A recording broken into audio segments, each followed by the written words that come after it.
While much of the conflicts across the Middle East tend toward low-tech and low-intensity, the fight in Syria is providing Marine commanders with a wealth of knowledge and experience for a future fight with near-peer rivals like Russia and China.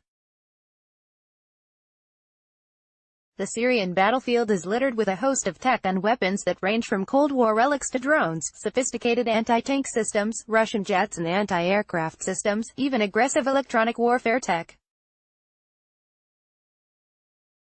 The environment is providing invaluable experience to Marines and U.S.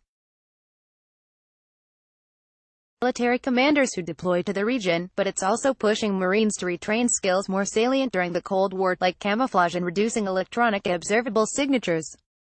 Marine Call.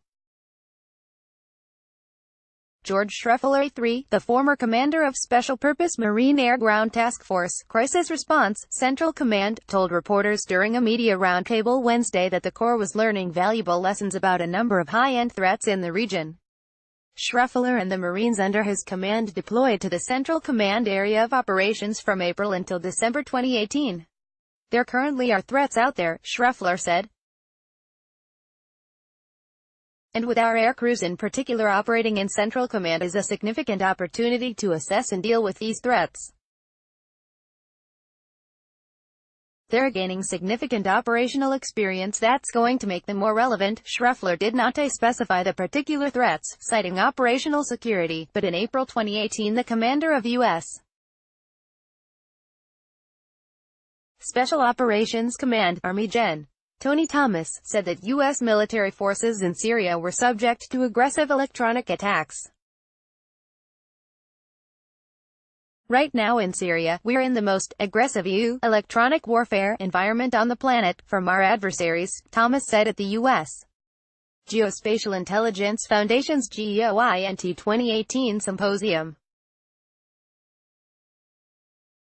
They're testing us every day, knocking our communications down, disabling our SU-130s, etc. You're getting exposure to threats from adversaries to potential adversaries around the region that you can't replicate back in the United States, Schreffler explained. And that's making us more ready. Those lessons learned are making their way up the military chain of command across the military into the Pentagon. A Marine Corps crew chief observes an MV-22B Osprey land during a resupply mission in support of Combined Joint Task Force, Operation Inherent Resolve at Firebase Umjore, Iraq, June 27, 2018. Corporal Jared T. Stone, Marine Corps. What we are doing is a model for every other Marine unit, Schreffler said.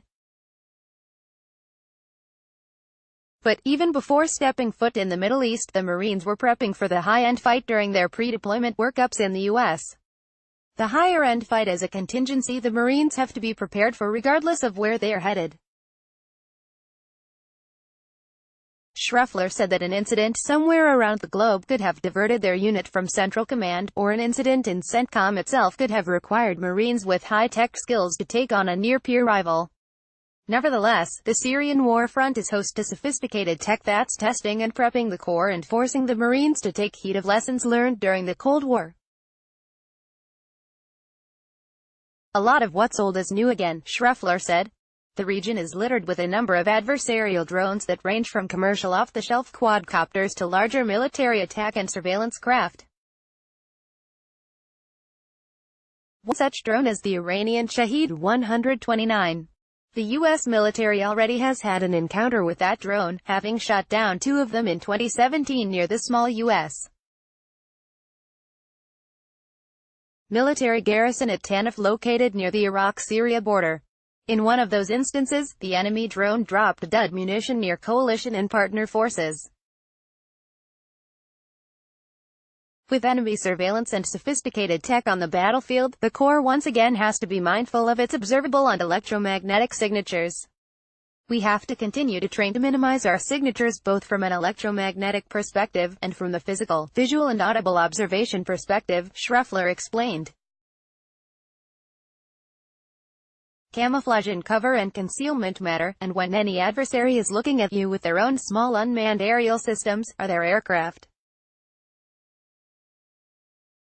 Your Marines have to be good at skills Marines always have to be good at, he said.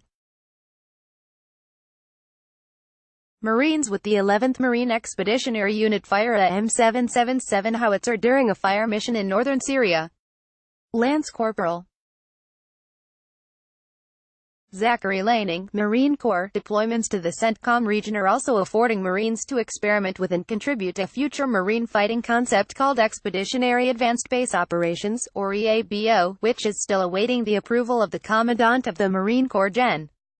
Robert Naylor. The EABO fighting concept may see Marines fighting from small island bases or barges strewn across the expanse of the Pacific Ocean. Fighting in this environment will require the Corps to operate in small distributed groups, spread thinly across vast distances. Learning how to survive and fight in this environment will be pivotal should the Corps find itself at war with China. In the CENTCOM region, Marines already are operating similar to this concept. Schreffler's Marines were spread across 3 war zones in Iraq, Syria and Afghanistan. The deployment's operations officer Lieutenant Col. Michael McFerrin told reporters that an operation near the Tanaf garrison in September 2018 was a narrow-view example of the EABO concept. Following provocations by Russian forces to breach a 55 km deconfliction bubble around the Tanaf garrison, which houses a small group of American forces training anti-ISIS fighters, a company of Marines were rushed to reinforce the area, where they conducted live-fire exercises over several days and then withdrew. The operation required intermediate staging areas, a rapid timeline to insert forces and logistical plans to move troops and recover that force, McFerrin said. Syria is not the only battlefield where the Corps is prepping its force for modern war.